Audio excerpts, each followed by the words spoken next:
அருட்பெரும் ஜோதி அருட்பெரும் ஜோதி தனிப்பெரும் கருணை அருட்பெரும் ஜோதி எல்லாம் செயல்கூடும் என் ஆணை அம்பலத்தே எல்லாம் வல்லான் தன்னையே ஏத்து. ஓம் ஸ்ரீ ராமலிங்காபயம். ஓம் ஸ்ரீ ராமலிங்காபயம். ஓம் ஸ்ரீ ராமலிங்காபயம். எல்லோருக்கும் வணக்கம். இது எனது யூடியூப் சேனலான எல்லாம் செயல்கூடும் வள்ளலார். நான் வள்ளலார் முத்து பேசுகிறேன். இன்றைய பதிவில் நாம் பிள்ளை பெருவிண்ணப்பம் என்ற தலைப்பின் கீழ் வரும் 111 115 வரை மொத்தம் 5 பாடல்களுக்கான விளக்கத்தை பார்க்க இருக்கின்றோம். முதலில் நான் பாடல் வரிகளை படிக்கிறேன், பின்பு விளக்கத்தை பார்ப்போம். தன்மை காண்பரிய தலைவனே, எனது தந்தையே, சகத்திலே மக்கள் வன்மை வார்த்தைகளால் தந்தையர் தம்மை வைகின்றார்.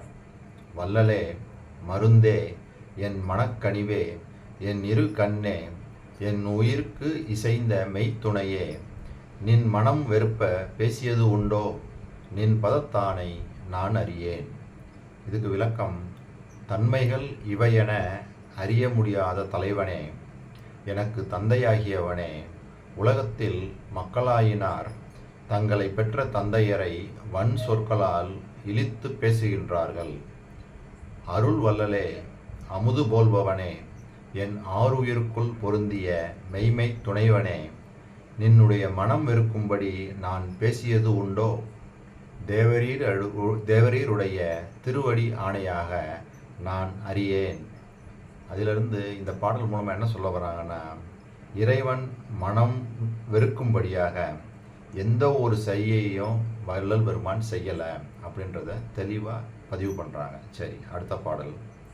ஒப்பிலா மணி என் அப்பனே, உலகில் உற்றிடு மக்கள் தந்தையரை வைப்பில் வேறொருவர் வைதிடக் கேட்டு மனம் பொறுத்திருக்கின்றார். அடியேன் தப்பிலாய் நினை வேறு உரைத்திடல் கேட்டால் தரிப்பனோ, தரித்திடேன் அன்றி வெப்பில் என் உயிர்தான் தரிக்குமோ, யாதாய் விளையுமோ அறிந்திலேன் எந்தாய். இந்த பாடலுக்கு விளக்கம்: ஒப்பு உயர்வு இல்லாத மாணிக்க மணி போன்ற என்னுடைய தந்தையே, ஓரிடத்தில் வேறொருவர் வயது கூறும்படி கேட்டுக்கொண்டு மனம் பொறுத்திருக்கின்றார்கள். அடியவனாகிய நான் குற்றம் சிறிதுமில்லாத நின்னை மாறுபட உரைக்க கேட்டால் மனம் பொறுக்க மாட்டேன். கேட்டவிடத்து உள்ளத்தில் எனும் சின மிகுதியால் அது கேட்டுருகும் என் உயிர்தான் நிலைக்குமோ, என்னதான் ஆகுமோ, எந்தை பெருமானே நான் அறிகிலேன் அப்படின்னு சொல்லி இறைவனை பிறர் வயது பேசினா அதை கேட்டு பொறுக்க முடியாது அப்படின்ற தனது நிலையை இந்த பாடல் மூலமாக சொல்கிறாங்க. சரி, அடுத்த பாடல். இத்தகை உலகில் இங்கனம் சிறியேன், எந்தை நின் திருப்பணி விடுத்தே சித்தம் வேறாகி திரிந்ததே இலை நான். தெரிந்த நாள் முதல் இதுவரையும் அத்தனே, அரசே, ஐயனே, அமுதே, அப்பனே, அம்பலத்தாடும் சித்தனே, சிவனே என்றிருக்கின்றேன். என்று எனது உள்ளத்தை சிந்தித்தே இருக்கின்றேன் இன்றும் அப்படின்னு சொல்லி இறைவனை புகழ்ந்து சொல்கிறாங்க. எப்படி சொல்கிறாங்கன்னா, இந்த அழகிய உலகில் சிறுமை உடையவனாகிய நான் இவ்வாறு என் தந்தையாகிய நினைக்குரிய திருப்பணிகளை கைவிட்டு மனம் வேறுபட்டு எனக்கு அறிவு வழங்கிய நாள் முதல் இன்று வரை கண்டபடி திரிந்ததில்லை. தந்தையே, அருளரசே, தலைவனே, அமுதம் போல்பவனே, அப்பனே, திருச்சிற்றம்பலத்திலே அருள் புரிகின்ற சித்தத்தை உடையவனே, சிவமே என்று மனத்தின்கண் இப்பொழுதும் சிந்தித்து கொண்டே இருக்கின்றேன் அப்படின்னு சொல்லி அவருடைய மனம் அந்த சிவப்பணியிலேயே ஒன்று இருந்த அந்த நிலையை இந்த பாடல் மூலமாக தெளிவாக சொல்கிறாங்க. சரி, அடுத்த பாடல். பொய்வகை மனத்தேன் என்கினும் எந்தாய், பொய் உலக ஆசை சற்றும் அறியேன். நைவகை தவிர திருச்சிற்றம்பலத்தே நன்னிய மெய்ப்பொருள் நமது கைவகப்படல் ஏக்கணத்திலோ என நான் கருதினேன். கருத்தினை முடிக்கச் செய்வகை அறியேன். என் செய்வேன் ஐயோ தெய்வமே என்றிருக்கின்றேன். இந்த பாடலுக்கு விளக்கம்: நிலையில்லா மனத்தை உடையவனாகிய சிவமே, நிலையில்லாத உலகில் ஆசைகளை கொண்டறியேன். உயிர்களின் துன்ப வகை நீக்கும் பொருட்டு திருச்சிற்றம்பலத்தின் கண் எழுந்திருக்கின்ற மெய்ப்பொருளாகிய சிவமே, நினது திருவருள் என் கை அகப்படுவது என் நேரத்தில் என நான் நினைத்தேன். நினைத்த கருத்தை முடித்து கொள்வதற்கு எந்த வகை செயல் வகைகளையும் அறிகிலேன். யான் என்ன செய்வேன் ஐயோ தெய்வமே என்று தொழுத வண்ணம் இருக்கின்றேன் அப்படின்னு சொல்லி வள்ளலார் இறைவனுடைய திருவருள் அந்த ஞானப்பேற்றை அடையணும் அப்படின்ற அந்த ஒரு இதோடு இருக்காங்க. அது கிடைக்கணும், எப்போ கிடைக்கும் அப்படின்ற மாதிரி அந்த அவருடைய விருப்பத்தை தெரிவித்து அதுக்காக இயங்கிக்கிட்டு இருக்காங்க அப்படின்றத இந்த பாடல் மூலமாக தெளிவாக சொல்கிறாங்க. நிறைவா 5வது பாடல்: அன்னையே என்றன் அப்பனே, திருச்சிற்றம்பலத்து அமுதனே என நான் உன்னையே கருதி உன் பணி புரிந்து இங்கு உலகிலே கருணை என்பதுதான் என்னையே நிலையாய் இருத்த உள்வருந்தி இருக்கின்றேன். என் உளமெலிவும் என் உடம்பின் மெலிவும் நான் இருக்கும் வண்ணமும் திருவுளம் அறியும் அப்படின்னு அருமையான பாடல். இதுக்கு விளக்கம்: எனக்கு தாயாகியவனே, என்னுடைய தந்தையே, திருச்சிற்றம்பலத்தில் எழுந்தருளும் அமுது போன்றவனே என்று நான் உன்னை நினைத்து உன் திருவருள் பணியினையே செய்து கொண்டு இவ்வுலகில் இரக்கப் பண்பு என்பது என்பாலே நிலையாயிருத்தல் வேண்டுமென மனம் வருந்தி கொண்டிருக்கின்றேன். என் மனத்தின் மெலிவும் என் உடம்பின் மெலிவும் நான் இருக்கும் திறமும் தேவரீர் உனது திருவுளம் நன்கு அறியும் அப்படின்னு சொல்லி உயிரிரக்கமாகிய அருளறம் தன்கிட்ட நிலை பெற்று இருக்கணும் அப்படின்னு சொல்லி வள்ளல் பெருமான் இறைவனிடம் ஒரு வேண்டுதலாக வைக்கிறாங்க.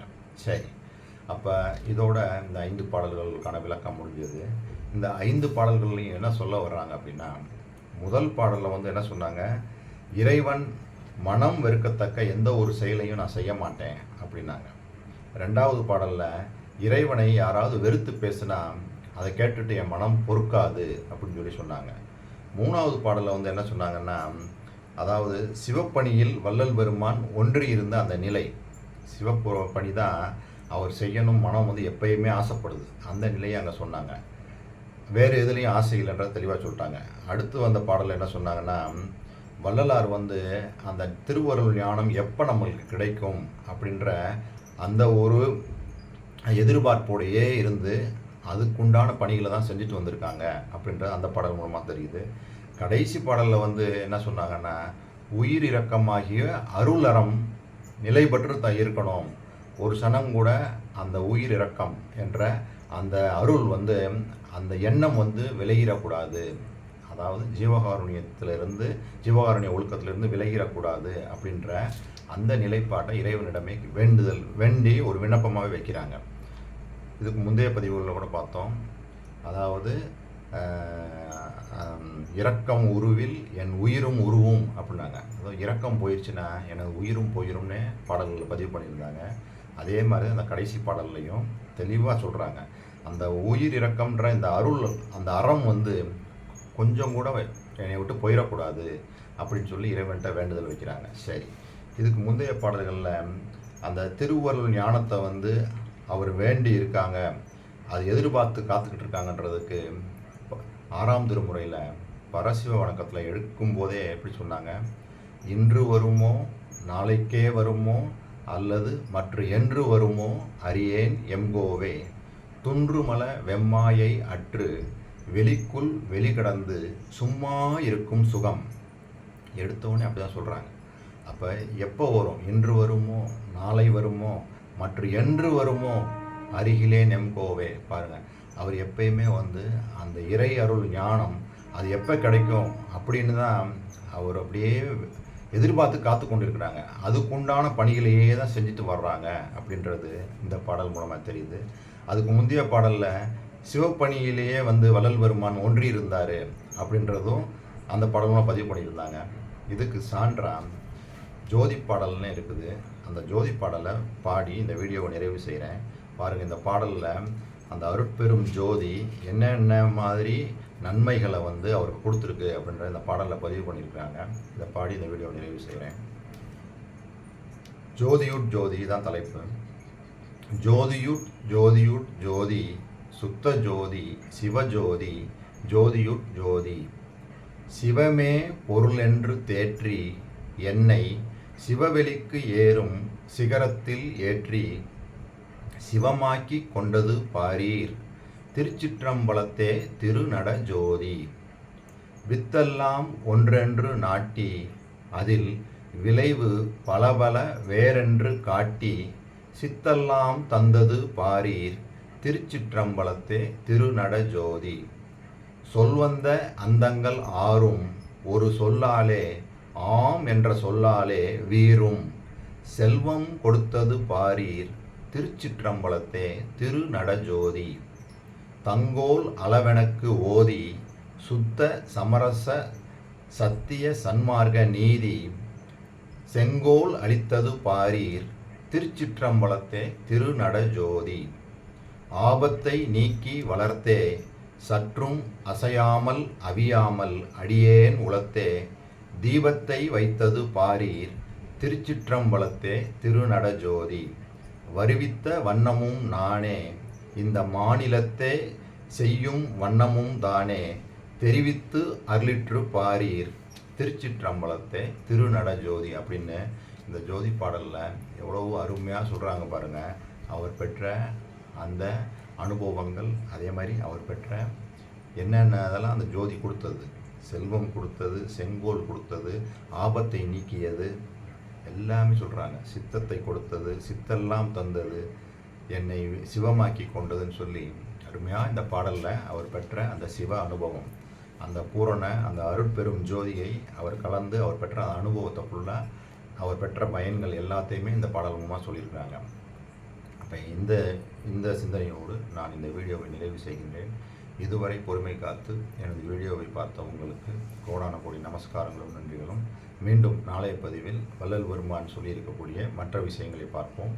அருட்பெரும் ஜோதி அருட்பெரும் ஜோதி தனிப்பெரும் கருணை அருட்பெரும் ஜோதி.